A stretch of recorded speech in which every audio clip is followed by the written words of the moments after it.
दोस्तों, श्रीमद् भगवद गीता के दूसरे अध्याय में ये 47वां श्लोक है जो कि काफी ज्यादा पॉपुलर है। कर्मेणैवाधिकारस्ते मा फलेषु कदाचन मा कर्म फल हेतु भोर्मार्थे सिंगोस्त्व कर्मेणि। इसी श्लोक में श्री कृष्ण ने अर्जुन से कहा है कि सिर्फ कर्म पर तुम्हारा अधिकार है, लेकिन कर्म के फल पर तुम्हारा अधिकार नहीं है। तुम ना तो कभी अपने आप को कर्मों के फलों का कारण मानो और ना ही कर्मों को करने में कभी आसक्त हो।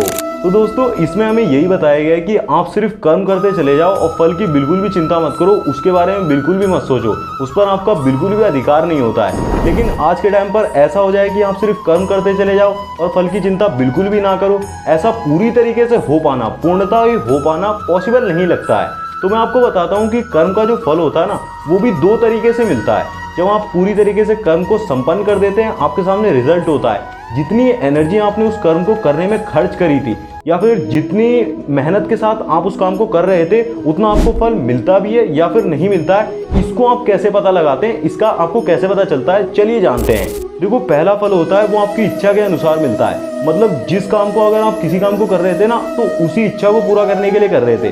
जैसे कि अगर आपको एक लड़की पसंद थी, आप उससे शादी करना चाहते थे और वाकई में आपने उसके लिए कर्म करे, प्यार किया और आपकी शादी हो भी गई, तो यहाँ पर आपकी इच्छा पूरी हो गई, आपको पहला फल मिल गया। लेकिन दूसरा फल होता है प्राकृतिक फल, जिसे हम भाग्य भी कहते हैं, जो कि हमें भगवान देते हैं। और यहाँ इस श्लोक में भगवान उसी फल की बात कर रहे हैं और भगवान हमें इसी फल के बारे में चिंता करने के लिए मना करते हैं। देखो, आपकी इच्छा थी शादी करना, आपकी शादी तो हो गई, लेकिन समाज में आपको कितनी ज़्यादा इज्जत मिलेगी, आपकी बीवी आपको कितना ज़्यादा प्यार करेगी या फिर आपकी शादी कितना ज़्यादा लंबा चलेगी, ये सब आपके हाथों में नहीं होता है। और इसे ही हम कहते हैं प्राकृतिक फल। इसे मैं आपको बहुत ही सिंपल एग्जाम्पल से समझाता हूँ, आप आसानी से रिलेट कर पाओगे। बहुत ही ज़्यादा ध्यान से सुनना। मान लो कि आप सब्जी बनाना चाहते हो और आप सब्जी बनाने का पूरी तरीके से प्रोसेस फॉलो करते हो। मसाले लाते हो, सब्जी को अच्छे से काटते हो और भूनते हो, उसमें सब कुछ मिक्स करते हो, तो क्या वाकई में सब्जी बनेगी? ऑब्वियसली सब्जी बनेगी, ये नॉर्मल सी चीज़ है। तो ये तो हो गया आपका पहला फल। आपने सब्जी बनाना चाहा और सब्जी बन गई, लेकिन सब्जी कितनी अच्छी बनेगी, उसका क्या स्वाद होगा, वो कितने लोगों में बटेगी, ये सब आपके हाथों में नहीं होता है। कई बार ऐसा होता है कि सब्जी तो आप बनाते हो, लेकिन आपके हिस्से में बस थोड़ा सा ही आता है। पूरा कर्म तो आपने कर दिया, लेकिन आपके हिस्से में थोड़ा सा ही आया। तो ये सब आपके हाथों में नहीं होता है। आपके हाथ में बस सब्जी बनाना है और सब्जी का स्वाद क्या होगा, वो कितने लोगों में बटेगी, वो कैसी रहेगी, वो सब आपके हाथों में नहीं होता है। जैसे कि एक सेब है, सेब अंदर से सड़ा हुआ निकलता है, तो ये भी आपके हाथों में नहीं होता है। कोई भी फल या फिर कोई भी चीज़ जो आपको बाहर से देखने पे अच्छी लग रही है, वो अंदर से कितनी ज़्यादा खराब हो सकती है, ये भी सब आपके हाथों में नहीं होता है। तो सीधा सा मतलब ये समझ लो कि प्रकृति का एक भी काम, ईश्वर की एक भी चाल, जो भी आप दिन भर में करते हो, जो भी आपके भाग्य में लिखा होता है, वो सब कुछ भी आपके हाथों में नहीं होता है। आपको सिर्फ अपने कर्मों का फल मिलता है। और उसके बारे में भी आगे मैं आपको बताता हूँ कि कर्मों का फल किसी को ज़्यादा, किसी को कम क्यों मिलता है। अब इसके बाद ये भी बहुत इंपॉर्टेंट होता है कि आपने तो सब्जी पूरी बना ली और वो स्वादिष्ट भी बनी, लेकिन उसके बाद भी सब्जी आपको मिलेगी या फिर नहीं, क्या पता वो किसी और के नसीब की हो। आप पहले से ही किसी के उधार, मतलब आपने ले रखा हो, आप ऋणी हो, मतलब आपने उससे पिछले जन्म में या फिर पहले से उसका कुछ ले रखा है जो कि आपको उसको चुकाना पड़े। आपने कर्म तो अपना कर दिया, लेकिन आपके कर्मों का फल आपको किसी और को चुकाना पड़े। अब ये इतनी ज़्यादा बड़ी बात है, आपको इतनी आसानी से समझ में नहीं आएगी। मैं आपको इसे और भी ज़्यादा गहराई से और बहुत आसान भाषा में समझाता हूँ। अब देखो, आपने सब्जी तो बना ली, सब्जी अच्छी भी बन गई, स्वादिष्ट भी बन गई, लेकिन जैसे ही आप खाने बैठे ना, घर में कोई मेहमान आ गया, आपको किसी जानवर को दान करनी पड़ गई या फिर सब्जी गिर गई, तो समझ लीजिए कि आप पिछले जन्म में या फिर इसी जन्म में पहले आपने किसी का उधार खाया था, वही उधार किसी रूप में आपसे लिया जा रहा है। मतलब आप किसी के ऋणी हैं। अब ये थोड़ी और गहरी बात है, इसे मैं आपको एक डीप एग्जाम्पल से समझाता हूँ, समझने की कोशिश करना।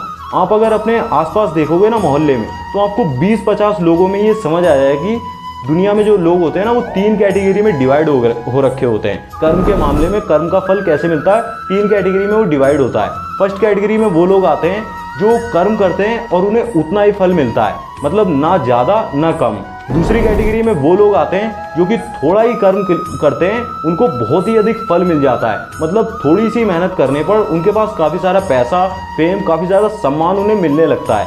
तीसरी कैटेगरी में वो लोग आते हैं जो कि बहुत ही ज़्यादा मेहनत करते हैं, बहुत ही ज़्यादा कर्म करते हैं, दिन रात परिश्रम करते हैं, लेकिन फिर भी उनके हाथ ज़्यादा कुछ नहीं लगता है। ऐसे ही लोग अपने आप को दुर्भाग्यशाली समझते हैं लेकिन ये सिर्फ अपनी अज्ञानता को ही दिखाते हैं। वो ऐसा दिखाते हैं कि उनके पास ज्ञान की कमी है। आप भी इन तीनों कैटेगरी में से ही एक में आते होगे, और मैं तो दूसरी कैटेगरी में आता हूँ। मतलब थोड़ा ही कर्म करने पर और अच्छा खासा फल मिल जाता है। आप अपने आसपास आसानी से ऐसे लोगों को देख सकते हो और एनालाइज कर सकते हो। लेकिन इसके पीछे भी दिशा का, आप किस डायरेक्शन में काम कर रहे हैं, उसका भी बहुत ही बड़ा रोल होता है। उसके बारे में हम वीडियो में आगे बात करेंगे। फिलहाल मैं आपको बता देता हूँ कि हमारे साथ इतना ज़्यादा भेदभाव क्यों होता है। मतलब किसी को तो बहुत ही कम मेहनत में इतना ज़्यादा फल मिल जाता है, लेकिन हम इतनी ज़्यादा दिन रात खुद को रगड़ते रहते हैं, इतनी मेहनत करते रहते हैं, फिर भी हमारे साथ ऐसा क्यों होता है। तो इसके बारे में हम जानते हैं। तो देखो, जो फर्स्ट कैटेगरी वाले लोग होते हैं ना, उनके भाग्य के अकाउंट में कोई भी बैलेंस नहीं होता है। वो पूरी तरीके से नील होता है। वो जितनी भी मेहनत करते हैं उतना ही उन्हें फल मिल जाता है, और वो इसी तरीके से जीवन यापन करते रहते हैं। मतलब उनके पिछले जन्मों का या फिर इसी जन्म में पहले बिल्कुल भी ना ही पुण्य के उनका फल बचा हुआ होता है और ना ही पाप का फल बचा हुआ होता है जिसे उन्हें भोगना पड़े। और जो दूसरी कैटेगरी में लोग आते हैं ना, उनके भाग्य के अकाउंट में, मतलब जन्म से पहले ही उन्होंने पिछले जन्म में काफ़ी सारे पुण्य किए हुए होते हैं, जिसका फल उनके अकाउंट में पड़ा हुआ होता है, जो उनकी हस्तरेखाओं में साफ साफ दिखता है। उसी का फल उन्हें मिलता है। तो आपको ऐसा लगता है कि उन्होंने थोड़ी सी मेहनत करी, उसे इतना ज़्यादा फल क्यों मिल गया? वो इसी वजह से होता है क्योंकि उसके अकाउंट में बैलेंस पहले से काफ़ी ज़्यादा पड़ा हुआ है। और तीसरी कैटेगरी वाले जो लोग होते हैं ना, उनके अकाउंट में उधार ज़्यादा होता है। मतलब उनके ऊपर कर्जा ज़्यादा होता है, वो ऋणी होते हैं किसी के। वो ऐसे ही काम कर करके उन्हें कम फल मिलता है। इसका मतलब यही है कि वो किसी का कर्जा उतार रहे हैं, किसी और को कहीं उसका फल मिल रहा है। जैसे कि उन्होंने सब्जी बनाई, किसी और ने खा ली, तो उनके ऊपर जो ऋण था ना उसका, वो चुका दिया, उन्होंने उधार चुका दिया। अब उम्मीद है कि आप लोग समझ पा रहे होंगे। थोड़ा और क्लियर कर देता हूँ। जैसे कि आपने एक दुकानदार के पास खाता खोल रखा है, वहाँ पर एक आदमी के तो एडवांस पैसे जमा हो रखे हैं और एक आदमी ने उधार ले रखा है। तो जो वो और एक आदमी बिल्कुल ही नील है, मतलब उसका कोई अकाउंट ही नहीं है। तो वो जब जाएगा तो उसे तो उतना ही सामान मिलेगा जितना वो पैसे देगा। और दूसरा जो आदमी है जिसने पहले से ही काफ़ी सारे पैसे जमा कर रखे हैं, तो जब वो जाएगा ना तो उसे काफ़ी सारा सामान वो और भी ले सकता है, क्योंकि उसने पहले से ही काफ़ी सारे पैसे जमा कर रखे हैं। और तीसरे टाइप के जो बंदे होंगे जिन्होंने उधार ले रखा है, तो पैसे तो ज़्यादा देंगे लेकिन उन्हें सामान कम मिलेगा। मतलब 1500 रुपये में 1000 रुपये का सामान मिलेगा, बाकी उनका 500 रुपये कट जाएगा। समझ रहे हो ना?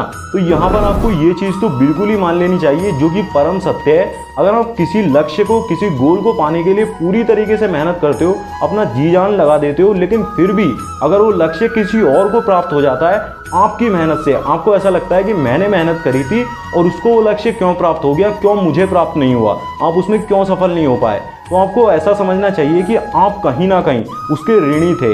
आपने कभी ना कभी उससे उधार लिया था वो, अब आपने उसे लौटा दिया।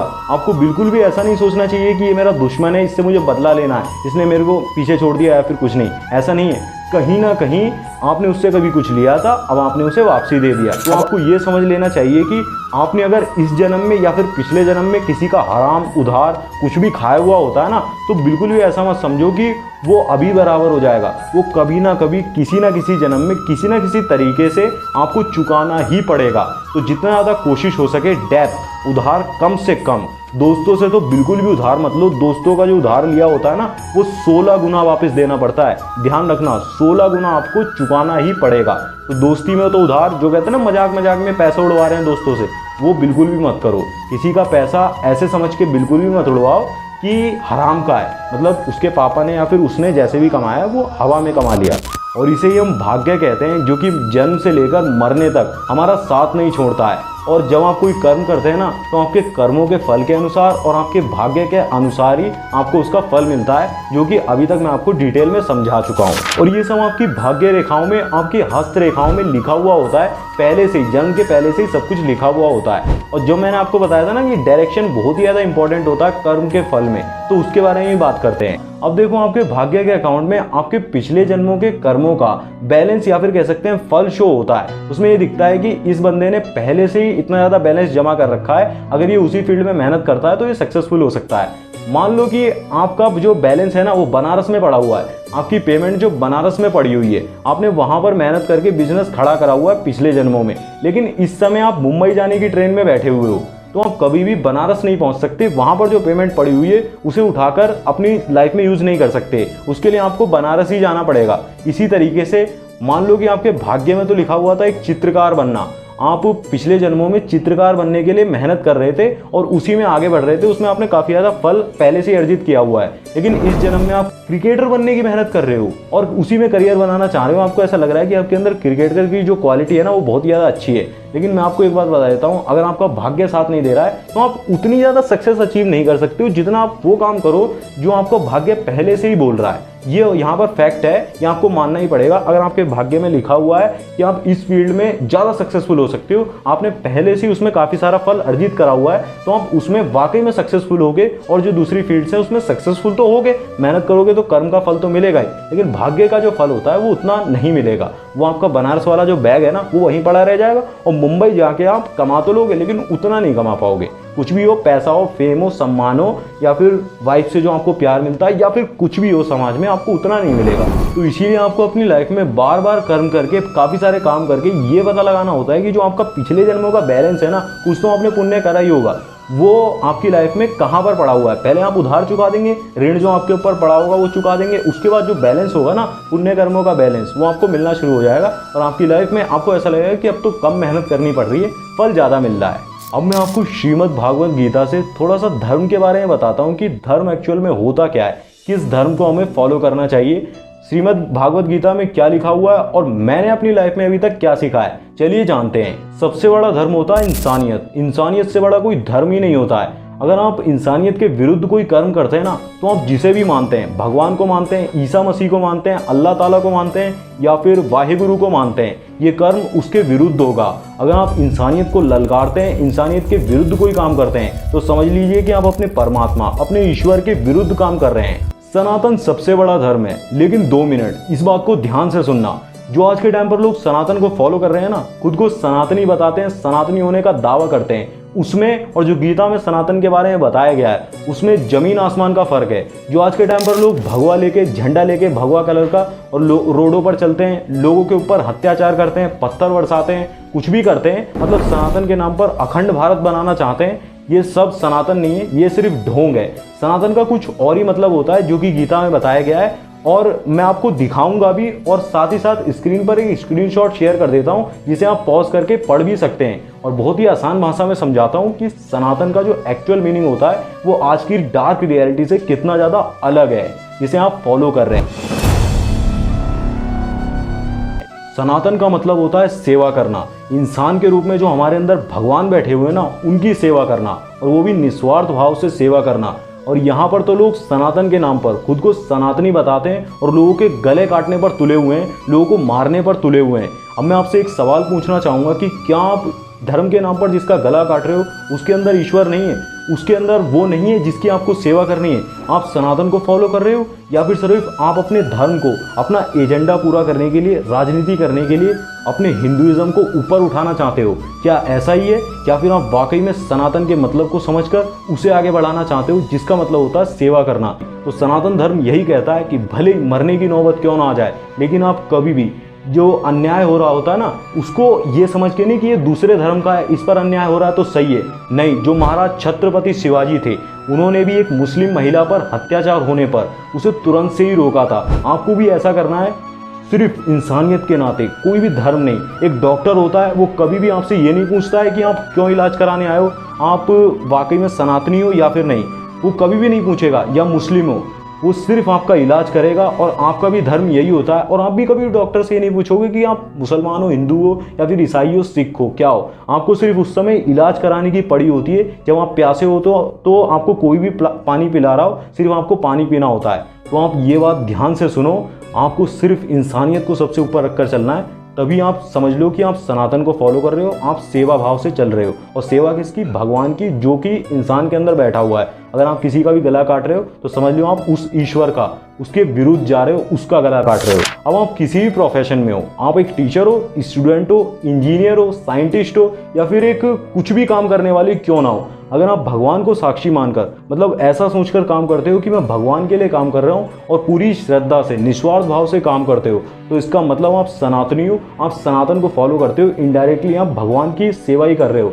वरना हाथ में सिर्फ भगवा झंडा लेकर जोर जोर से चिल्लाना, लोगों के घर पे पत्थर बरसाना या फिर तलवारों से लोगों का गला काटना, लोगों के घर जला देना, कुछ भी करना, किसी के साथ भी थोड़ा सा भी अत्याचार करना सीधा भगवान की हत्या होती है। सबसे बड़ा धर्म होता है इंसानियत, इसे हमेशा सबसे ऊपर लेकर चलें। आप किसी भी धर्म को फॉलो करते हो, सबसे बड़ा धर्म इंसानियत। अब मैं आपको श्रीमद् भागवत गीता से ही स्क्रीन पर कुछ पिक्चर्स दिखाऊंगा, 5 से 6 पिक्चर्स दिखाऊंगा और 2 से 3 सेकंड्स तक ही एक पिक्चर को चलाऊंगा। आप चाहे तो पॉज करके उसे भी पढ़ सकते हैं। अगर ज़्यादा टाइम तक रखूंगा तो टाइम वेस्ट हो जाएगा। उसके बाद हम उसे डिटेल में एनालाइज करेंगे, एक एक पिक्चर को स्पेसिफिकली डिटेल में समझेंगे। तो चलिए एनालाइज करते हैं और जानते हैं कि असल मतलब धर्म का होता क्या है।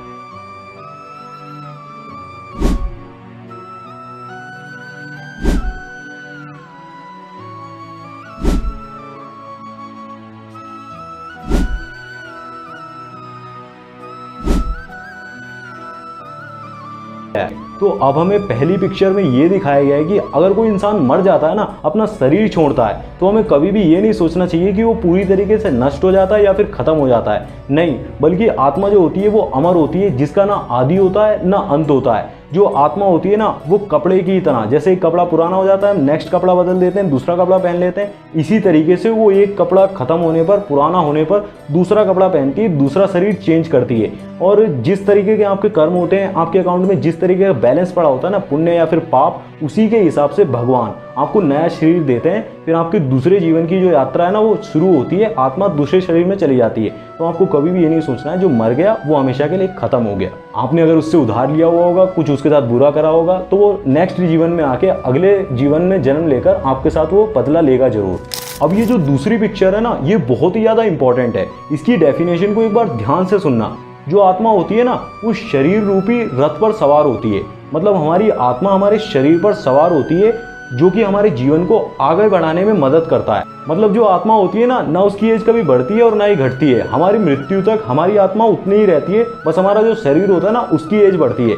इसीलिए आत्मा शरीर रूपी रथ पर सवार होती है, ताकि वो जीवन में आगे बढ़ सके, ताकि वो शरीर जो होता है ना वो बढ़ सके। फिर आती है बुद्धि, जो कि हमारी सारथी होती है। सारथी का मतलब जो हमें आगे का मार्गदर्शन देता है और हमें जीवन में आगे बढ़ाता है। फिर मन हमारी लगाम है और इंद्रियां घोड़े। मतलब जिस इंसान का मन उसके कंट्रोल में नहीं होता ना, मतलब लगाम उसके हाथ में नहीं होती है, उसके घोड़े अर्थात उसकी इंद्रियां हमेशा इधर उधर भागती रहती हैं, उसकी लाइफ कभी भी बैलेंस नहीं हो पाती है। और फिर इसी तरह जैसे हमारा मन हमें चलाता है और हमारी इंद्रियां इधर उधर भागती हैं, कभी भी एक दिशा में नहीं चलती हैं, उसी की संगति से हमारी आत्मा सुख और दुख का अनुभव करती है, सुख और दुख को भोगती है। तो इसका मतलब यही हुआ कि अगर आप अपने जीवन को सुखद और संपत्ति संपूर्ण बनाना चाहते हो ना, तो आपको अपने मन रूपी लगाम को बहुत ही ज़्यादा जकड़ कर रखना होगा, ताकि वो इधर उधर ना भाग पाए। और जो आपकी इंद्रियां होती है ना, वो ऑटोमेटिकली फिर आपके वश में आ जाएंगी, आपके हिसाब से ही काम करना शुरू कर देंगी। तीसरी पिक्चर में ये शो किया गया है कि जो एक योगी होता है ना, जो अपने जीवन को जलाकर पूरी तरीके से तपाकर सारी कठिनाइयों को पार करता है, समय को भी मात दे देता है, जो कि एक ब्रह्मचारी होता है, वो अपने मरने की स्थिति, मतलब वो किस दशा में मरेगा और मरने का समय तय कर सकता है। मतलब वो आपको पहले ही बता देगा कि मैं कल इस स्थान पर इस समय, मतलब 6 बजे अपनी आत्मा, शरीर जो मेरी है ना, शरीर जो आत्मा जो है मेरी, वो शरीर छोड़ देगी। लेकिन इसमें ब्रह्मचर्य बहुत ही ज़्यादा इंपॉर्टेंट रोल प्ले करता है। मैंने आपको इस वीडियो में ब्रह्मचर्य के बारे में काफ़ी ज़्यादा डिटेल में बताया हुआ है, उसके क्या फ़ायदे होते हैं, क्या क्या प्रॉब्लम्स आपको फेस करनी है, क्या क्या मिस्टेक, सब कुछ उसमें बताया हुआ है। अगर आप देखना चाहते हो ना उस वीडियो को, तो उसका लिंक मैं आपको आई बटन में और डिस्क्रिप्शन में दे दूंगा, एक बार जरूर से ही चेक कर लेना, लेकिन इस वीडियो को देखने के बाद। और फोर्थ पिक्चर में उसी बात को काफ़ी ज़्यादा बारीकी से डिटेल में समझाया गया है कि इस शरीर में रहते हुए आप जो कर्म करते हो ना, अच्छे कर्म करते हो, बुरे कर्म करते हो, उसी के अकॉर्डिंग आपको नेक्स्ट जीवन में वो मिलता है, शरीर मिलता है। और अगर आप इस जीवन में रहते हुए, इस शरीर में रहते हुए ज़्यादा ही कुछ न्यूडिटी को फॉलो करते हो, नंगापन दिखाते हो, या फिर अपने शरीर को कुछ ज़्यादा ही प्रदर्शित करते हो, तो आपको अगले जन्म में एक पशु का शरीर मिलता है। क्योंकि जो पशु होते हैं ना, वो हमेशा ही निर्वस्त्र रहते हैं, वो अपने पूरे जीवन में कभी भी वस्त्र नहीं पहनते। अब कुछ इंसान उन्हें पालकर वस्त्र पहना देते हैं, लेकिन उनकी जो प्राकृतिक वो होती है ना आभा, वो हमेशा निर्वस्त्र ही रहते हैं। तो आपकी जो चेतना होती है ना, वो भी एक पशु की तरह बन जाती है और आपको एक पशु का ही शरीर मिलता है। अभी आपको कितना ज़्यादा सच लगता है, झूठ लगता है, वो आप मुझे कमेंट करके जरूर से बताएं। और 5वीं पिक्चर में भगवान श्री कृष्ण कहते हैं कि आप सभी मेरे ही अंश हैं। मतलब आप हर कार्य को मेरा चिंतन करके ही करो, मेरे बारे में ही हर कार्य करने से पहले सोचो, मेरी ही पूजा करो, मुझे ही प्रणाम करो और मेरे ही भक्त बनो, और इस तरह से अवश्य ही तुम मेरे पास ही आओगे। मैं तुम्हें ये वचन देता हूँ, क्योंकि तुम मेरे प्रिय मित्र हो। अब इस वीडियो को मैं यहीं पर समाप्त करना चाहूँगा। अगर आप ऐसी और वीडियोस देखना चाहते हैं तो मुझे कमेंट करके जरूर बताएं। अगर आप ब्रह्मचर्य पर और भी वीडियोस देखना चाहते हैं तो स्क्रीन पर एक प्लेलिस्ट का लिंक आ रहा होगा, उस पर क्लिक करके आप उसे एक बार से जरूर से देख लें, वो आपके लिए काफ़ी ज़्यादा हेल्पफुल होगा। मैं मिलूँगा आपसे उसी वीडियो में, जब तक के लिए बाय, जय श्री राम।